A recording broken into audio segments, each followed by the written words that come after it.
box vacuum chamber to mix colors. The way we do this is we'll do blue and red first. The way we do it is we fill this one with blue, put it in here, and fill this one with red and put it in here. And then you put it on top of here, and then you put it into the vacuum sealage chamber.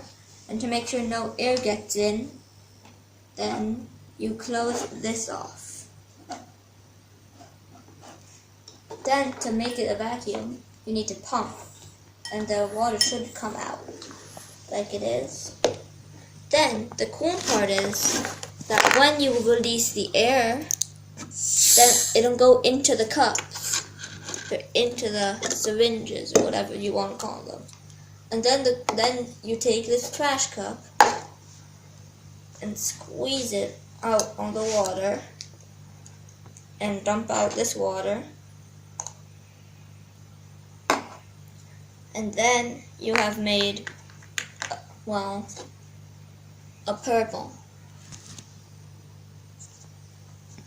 Now let's do some yellow and some red. Yellow,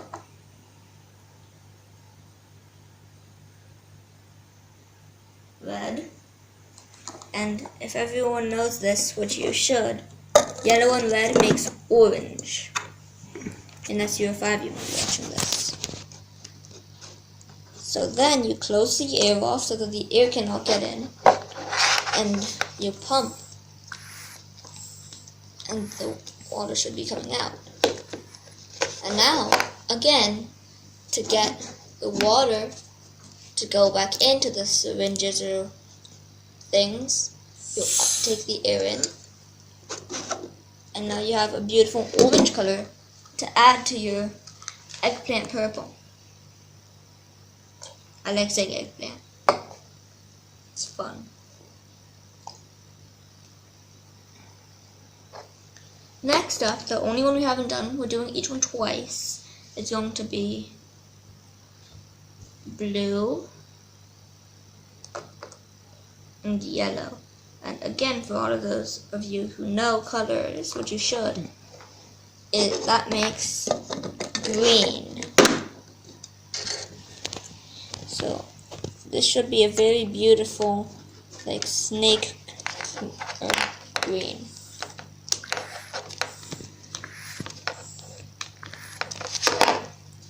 Now we tilt it so that all the water goes in well, which it didn't, unfortunately. And now we have a beautiful snake, or venom, or whatever you want to call it, green. Now you dump this into the trash. Shoot. It's becoming very ugly now. There, look at that. That's ugly. Now, since I said we were going to do all of them twice, we are going to do that. Then at the end, we are going to mix all 3 colors together. So we're going to start off with the first one we did. Blue and red. And then you put it into here. Seed up the end. Remember, blue and red makes purple. So now you pump and pump and pump again. You should get a nice purplish, which did not get in well. It's okay though. Like this.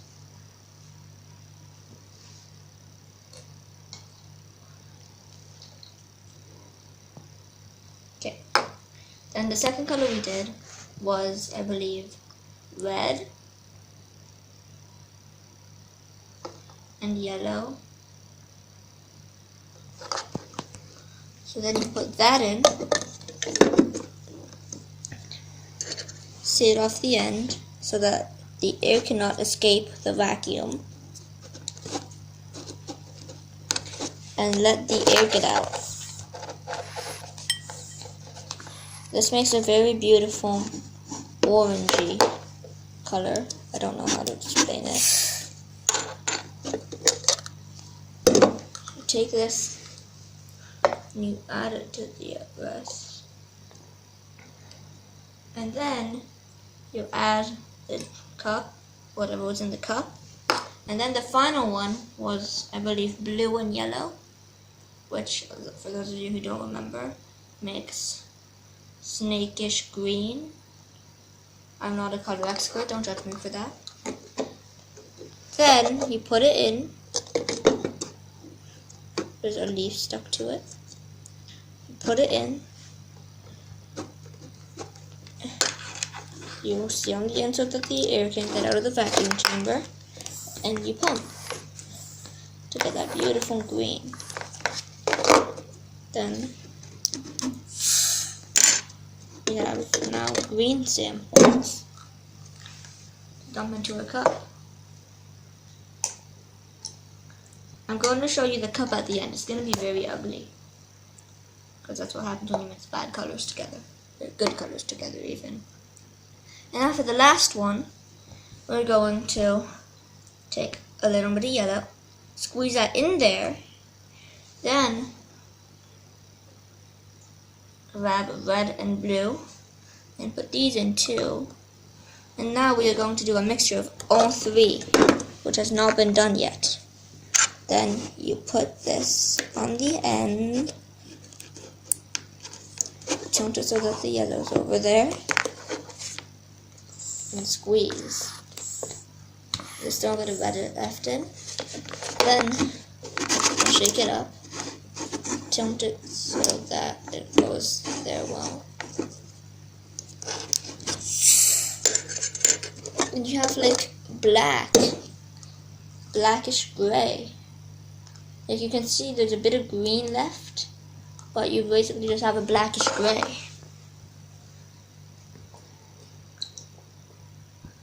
Blackish gray is also, not surprisingly, the color of a disgusting stuff, like greenish blackish gray. Now, what's even cooler is what happens when you take a balloon.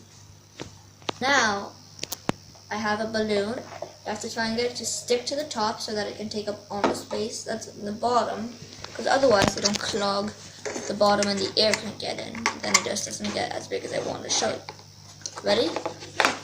Here goes it. It should just keep getting bigger, and it might pop this time, might pop another time. It shouldn't pop this time. And this is how big you can get it. But I will do a marshmallow too, and then eat it. So this is this. And I'm gonna go get a marshmallow. Okay, now we have our two marshmallows. The pink one is going to be the test subject, and the white one is going to be the control. So the before and after. This one is by far my favorite I have ever done. You move everything out of the way, and the marshmallow just starts to expand. I'm sorry we don't have full-size marshmallows. We just have mini marshmallows. But then you'll squeeze it, and it gets back down to its normal size, but smaller. Look at that. Oh, yum. Comment down below which watercolor was your favorite and which experiment was your favorite. The marshmallow that I ate, the balloon, or the water. Thank you for watching. Bye.